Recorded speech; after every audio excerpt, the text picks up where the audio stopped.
श्री सियावर रामचंद्र भगवान की जय। श्री उमापति महादेव की जय।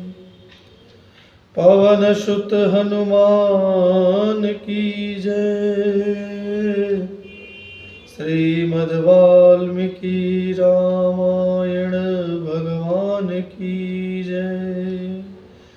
श्री सीतारामचंद्राभ्याम नमः।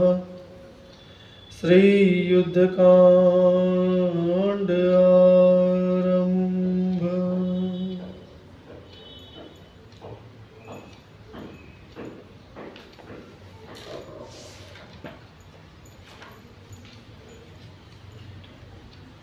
श्री सियावर रामचंद्र की जय। 107वां सर्ग। श्री राम रावण के रथ को देख श्री राम का मातली को सावधान करना, रावण की पराजय के सूचक उत्पातों तथा राम की विजय सूचित करने वाले शुभ शकुनों का वर्णन।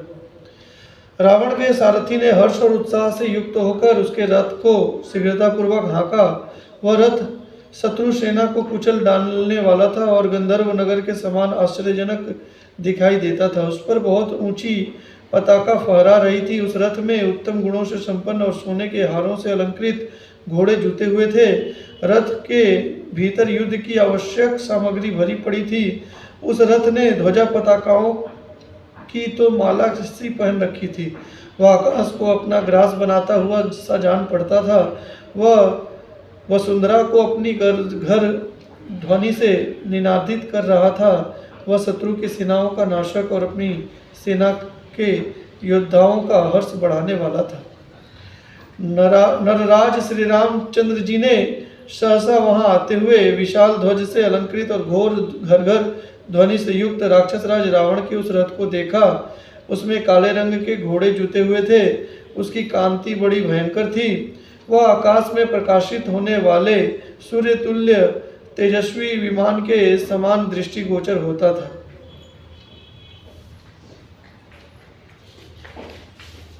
उस पर फहराती हुई पताकाएं विद्युत के समान जान पड़ती थी। वह जो रावण का धनुष था, उसके द्वारा वह रथ इंद्रधनुष की छटा छिटकाता था और बाणों की धारावाहिक वृष्टि करता था। इससे वह जलधारा वर्षों मेघ के समान प्रतीत होता था। उसकी आवाज ऐसी मालूम होती थी मानो वज्र के आघात से किसी पर्वत के फटने का शब्द हो रहा हो। मेघ के समान प्रतीत होने वाले शत्रु के उस रथ को आता देख श्री रामचंद्र जी ने बड़े वेग से अपने धनुष पर टंकार दी।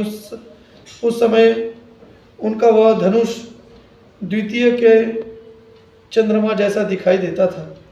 श्री राम ने इंद्र सारथी मातली से कहा, मातले देखो, मेरे शत्रु रावण का रथ बड़े वेग से आ रहा है।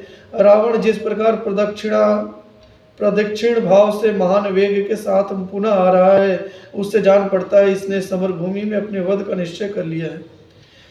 अतः अब तुम सावधान हो जाओ और शत्रु के रथ की ओर आगे बढ़ो। जैसे हवा उमड़े हुए बादलों को छिन्न भिन्न कर डालती है, उसी प्रकार आज मैं शत्रु के रथ का विध्वंस करना चाहता हूँ। भय तथा घबराहट छोड़कर मन और नेत्रों को स्थिर रखते हुए घोड़ों की बागडोर काबू में रखो और रथ को तेज चलाओ। तुम्हें देवराज इंद्र का रथ हाँकने का अभ्यास है, अतः तुमको कुछ सिखाने की आवश्यकता नहीं है। मैं एकाग्रचित्त होकर युद्ध करना चाहता हूँ, इसलिए तुम्हारे कर्तव्य का स्मरण पात्र कर रहा हूँ, तुम्हें शिक्षा नहीं देता हूँ।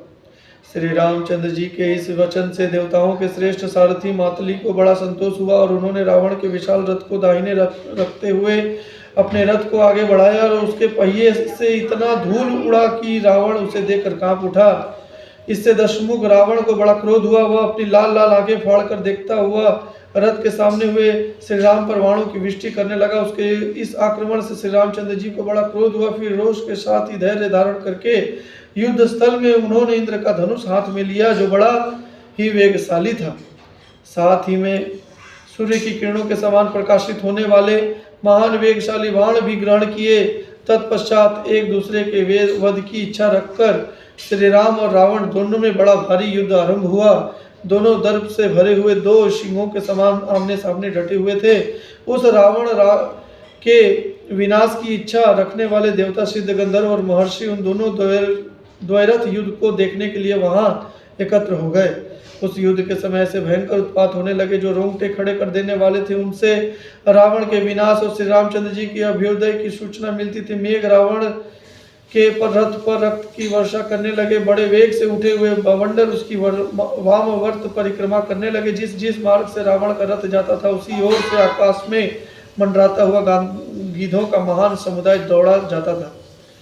असमय ही जपा के फूल की सी लाल रंग वाली संध्या से आवृत हुई लंका पूरी भी भूमि दिन में भी जलती हुई सी दिखाई देती थी। रावण के सामने वज्रपात की सी गड़गड़ाहट और बड़ी भारी आवाज के साथ बड़ी बड़ी उल्काएं गिरने लगी जो उसके अति अहित की सूचना दे रही थी। उन उत्पातों ने राक्षसों को विषाद में डाल दिया। रावण जहां जहां जाता वहां वहां भूमि डोलने लगती थी। प्रहार करते हुए राक्षसों की भुजाएं ऐसी निकम्मी हो गई थी मानो उन्हें किन्हीं ने पकड़ लिया। रावण के आगे पड़ी हुई सूर्यदेव की किरणें पर्वतीय धातुओं के समान लाल, पीले, सफेद और काले रंग की दिखाई देती थी। रावण के रोषावेश से पूर्ण मुख की ओर देखती और अपने अपने मुखों से आग उगलती हुई गीदड़ियां मंगल सूचक बोली बोलती थीं और उनके पीछे झुंड के झुंड गीध मंडराते चलते थे।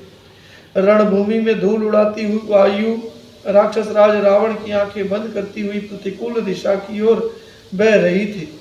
उसकी सेना पर सब ओर से बिना बादल के ही दूसरा एवं कठोर आवाज के साथ भयानक बिजलियां गिरी। समस्त दिशाएं और विदिशाएं अंधकार से आच्छन्न हो गई। धूल की बड़ी भारी वर्षा के कारण आकाश का दिखाई देना कठिन हो गया। भयानक आवाज करने वाली सैकड़ों दारुण सारिकाएं आपस में घोर कलह करती हुई रावण के रथ पर गिर पड़ी। उसके घोड़े अपने जगन स्थल से अपनी आग की चिंगारियां और नेत्रों से आंसू बरसा रहे थे। इस प्रकार वे एक ही साथ आग और पानी दोनों प्रकट करते थे। इस तरह बहुत से दारुण एवं भयंकर उत्पात प्रकट हुए जो रावण के विनाश की सूचना दे रहे थे। श्री राम के सामने भी अनेक शकुन प्रकट हुए जो सब प्रकार से शुभ, मंगल तथा विजय सूचक थे। श्री रघुनाथ जी अपनी विजय की सूचना देने वाले इस शुभ शकुनों को देखकर बड़े प्रसन्न हुए और उन्होंने रावण को मरा हुआ ही समझा। शकुनों के ज्ञाता भगवान श्री राम रणभूमि में अपने को प्राप्त होने वाले शुभ शकुनों का अवलोकन करके बड़े हर्ष और परम संतोष का अनुभव करने लगे तथा उन्होंने युद्ध में अधिक पराक्रम प्रकट किया।